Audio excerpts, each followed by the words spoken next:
you think of metallurgy in Europe, you don't normally think of Ireland. But this beautiful landscape holds many secrets. The story of copper mining in Ireland begins in 2400 BC at Ross Island in Killarney. This was the only source of copper in Ireland until 2200 BC, and since then, the landscape has been constantly occupied and exploited for nearly 4 millennia.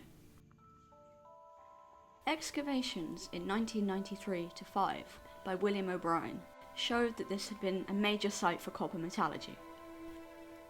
Ross Island sits on the geological landscape of Old Red Sandstone, and it is this rock that gives the island its unique colour. The richest copper source would have come from the Blue Hole.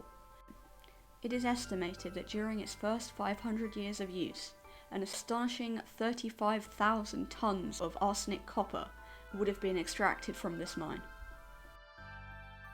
Excavation showed evidence of deep passageways carved into the hills, with stone hammers found inside.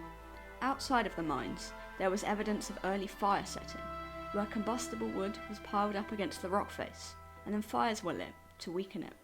And if you look closely, you can still see the fire stains and the burn marks on the rock. You can also see abandoned copper mining shafts stretching back into the rock. A prehistoric work camp was later discovered in the Western Shelf area.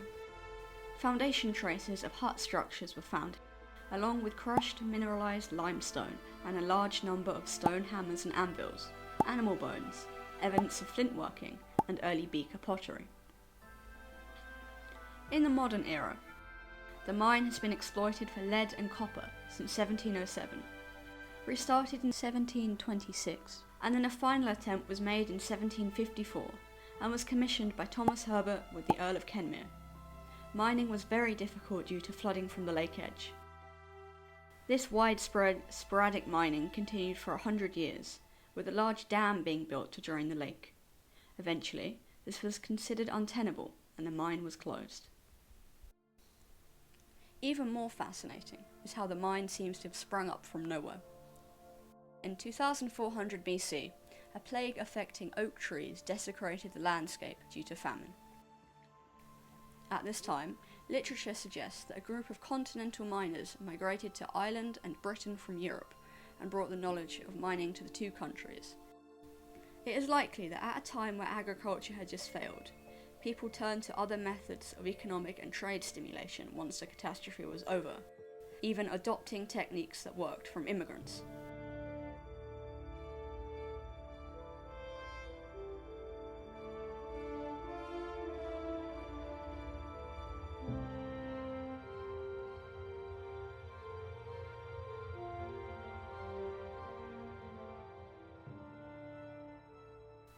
This definitely resulted in significant social and economic change. Almost all of the early copper artefacts in Ireland have a distinctive arsenical composition which can be traced back to Ross Island. The types of artefacts and tools made from metal originating in Ross Island is an excellent demonstration of how influential and developed metallurgical techniques had become.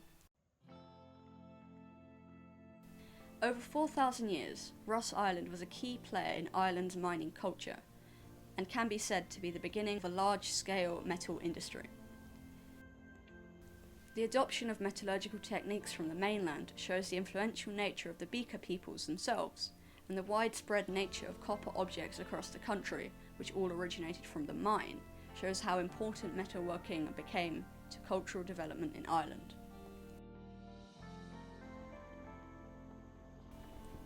You can't really comprehend the scale of the mine until you visit. Countless quarry shafts cut into rock, the fog resting on the water, the forest silent apart from the lapping of the waves. And then you enter this quarry that has been mined for such a long time.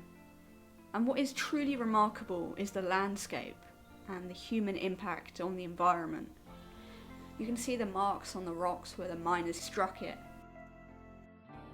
And you can look out on the nearby hills and gaze at the same site that Neolithic miners once did. and it really makes you think about how much and how little has changed.